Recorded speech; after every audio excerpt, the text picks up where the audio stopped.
अनंत तक कैसे रहता है, और अगर ये अनंत तक रहता है तो हमारा प्रेम जन्म मरण के बाद कैसे फिर चला जाता है? गुरु क्या है?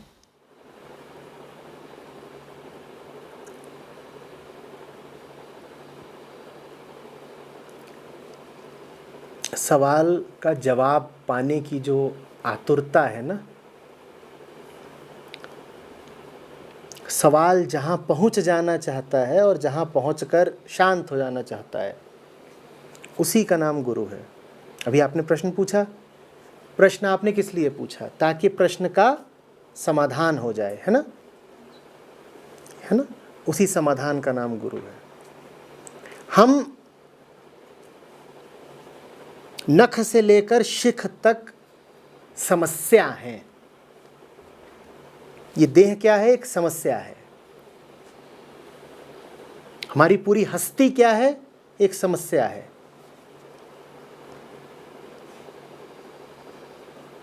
वो सुबह से लेकर शाम तक बस समाधान ही ढूंढती है, किसी ना किसी चीज का सॉल्यूशन। अब ये पानी मैं उठा के पी रहा हूं, ये क्या है? ये एक समाधान है, सॉल्यूशन है ना, क्योंकि ये मेरा जो गला है ये क्या है? हमारी पूरी हस्ती में क्या कुछ भी ऐसा है जो समस्या नहीं है? हर चीज एक प्रश्न चिन्ह है जो उत्तर मांग रही है। मन सवालों से भरा हुआ है, शरीर आग्रहों से भरा हुआ है, ये सब क्या मांगते हैं? समाधान।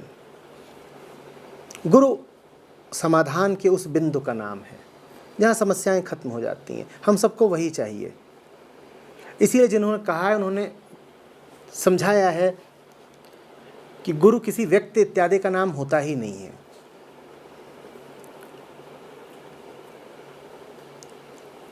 सच्चे अर्थों में सत्य मात्र को ही गुरु कहते हैं। वो सत्य मात्र हो सकता है कभी किसी व्यक्ति के माध्यम से आप तक पहुंच रहा हो, लेकिन आवश्यक नहीं है कि उसके लिए व्यक्ति ही माध्यम बने। माध्यम बहुत हो सकते हैं। तो गुरु कौन? वो समाधान जिस तक पहुंचने के लिए हमारा रेशा रेशा व्याकुल है, उसका नाम है गुरु। वो बिंदु जहां पहुंचने के लिए हमने यात्रा शुरू ही करी है, उसी का नाम गुरु है। हमारी इस पूरी जीवन यात्रा का जो अंतिम बिंदु है उसका नाम है गुरु। और अंतिम बिंदु ऐसे नहीं कि शमशान। शारीरिक यात्रा की बात नहीं कर रहा हूं, मानसिक यात्रा।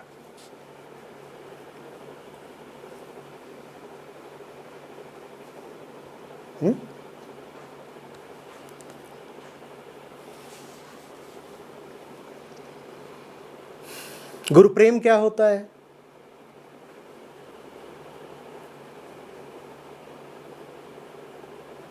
जो प्यासे का पानी से होता है,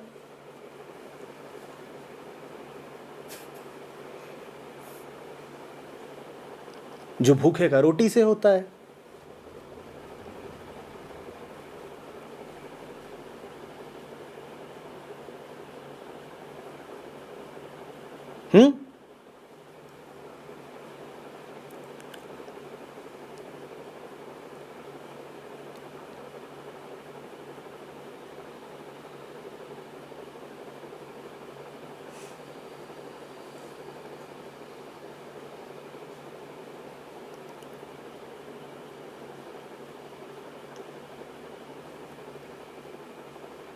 दिल्ली में अभी 44 डिग्री है।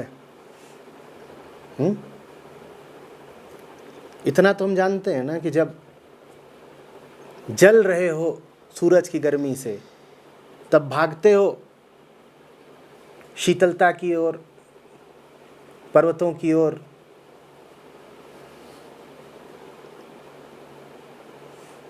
इसी को गुरु प्रेम कहते हैं।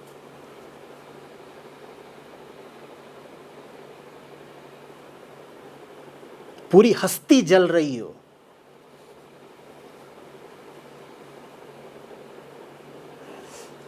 आग ही आग, दाह ही दाह हो।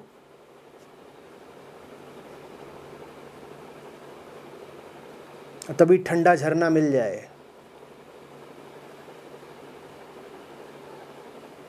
इसको कहते हैं गुरु प्रेम। सब उदाहरण शारीरिक तल के ले रहा हूं क्योंकि हम वही ज्यादा समझते हैं, पर संकेत पकड़ रहे हो ना।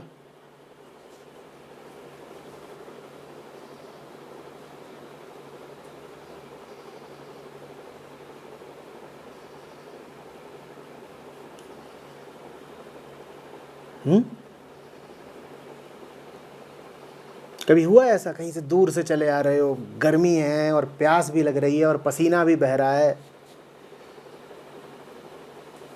अचानक ठंडी हवा भी मिल गई, ठंडा पानी भी मिल गया, तब कैसा लगता है? कैसा लगता है? अब पता चला गुरु प्रेम किसको कहते हैं। वो है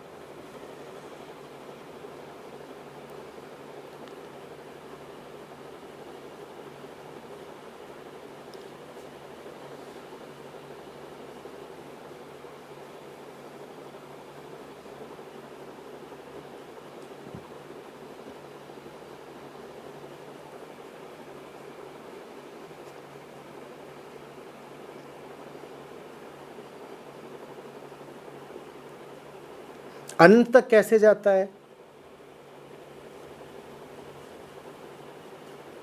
हम फंसे ही इसलिए हैं क्योंकि हमारे पास जो कुछ है वो शांत है, स अंत, अंत युक्त है।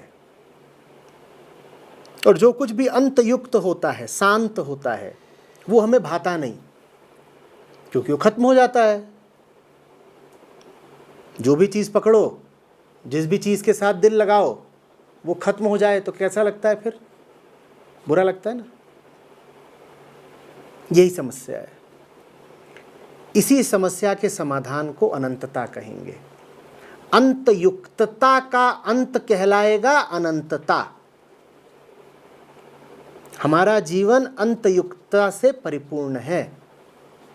उस अंत युक्तता का, उस अंत धर्मिता का जब अंत हो जाता है तो तुम कह देते हो अब हम हैं अनंत में। अनंत वास्तव में कुछ नहीं है, अनंत अंतों का अंत है। और हमारे जीवन में जो कुछ है वो कैसा है? मैंने कहा अंत युक्त, शांत है। और हर अंत हमें देता है तकलीफ, देता है कि नहीं देता है? तो हम इन सब अंतों के अंत की प्रतीक्षा में हैं। उसको कहते हैं अनंतता। कुछ ऐसा मिल जाए जो कभी खत्म ना हो, पूरा भरोसा। अब कुछ ऐसा मिल गया है जो पता है असीम है, किसी बिंदु पर जाकर के वो मकाम नहीं आने वाला कि हम कहें कि अरे ये भी खत्म हो गया, ये भी झूठा निकला, यहां भी धोखा मिला। कुछ ऐसा मिल गया आप जिस पर पूरी तरह आश्रित हो सकते हो। कुछ ऐसा मिल गया जिस पर टिक कर सो सकते हो और लुटोगे नहीं। जैसे बच्चा होता है ना छोटा, देखा है, एकदम चिपक के सो जाता है। मैंने देखा है, इतनी धूप में भी बाइक पर एक सज्जन चले जा रहे थे, पीछे उनकी श्रीमती जी बैठी होंगी और इतना छोटा बच्चा, इतना छोटा, वो ऐसे चिपका हुआ और सो रहा है।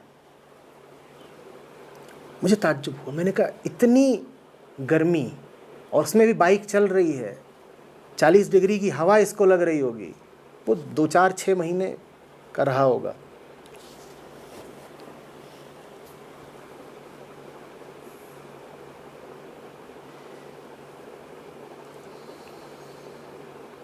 पूरा भरोसा।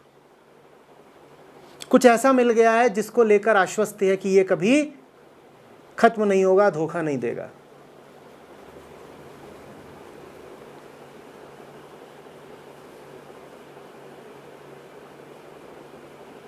ये अनंतता।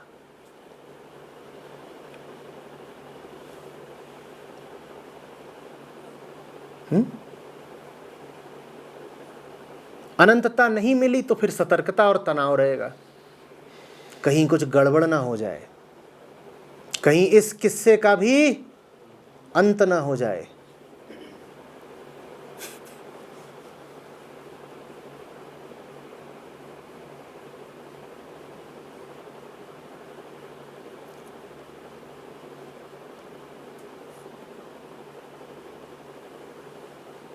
आज तो सुन रहे हो।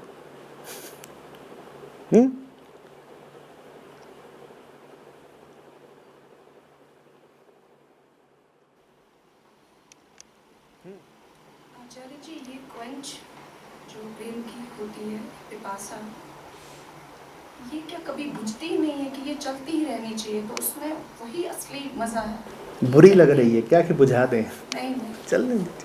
वही पूछना चाहती हूँ। परिष्कृत होती रहती है। इस पिपासा का भी जैसे निर्मलीकरण होता रहता है प्यास ही, पर प्यास भी जैसे शुद्ध और शुद्ध होती जाती हो।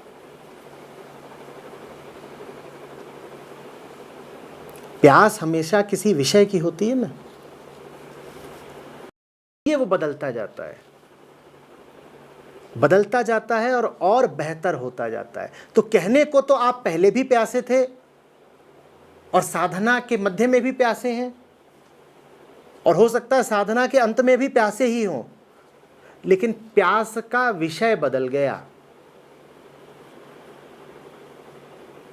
जिसको चाह रहे थे वो ही बदल गया, क्योंकि साधना ने चाहने वाले को बदल दिया। तुम जो हो उसी अनुसार तो चाहते हो। बकरे को क्या चाहिए? घास। तो बकरा क्या चाह रहा है? घास। अब साधना ने बकरे को ही बदल दिया, तो चाह तो वो अभी भी रहा है, पर अब घास नहीं चाह रहा, कुछ और चाह रहा है। फिर जो वो बना उससे भी आगे निकल गया और आगे निकल गया। तुम्हारी पहचान ही बदलती गई। तुम अपने आप को जितना जानते गए उतना सब पुरानी पहचानें छोड़ते गए। जब तुम्हारी पहचान बदल गई तो चाहत पुरानी कैसे रह जाएगी? चाहना भी बदल गया।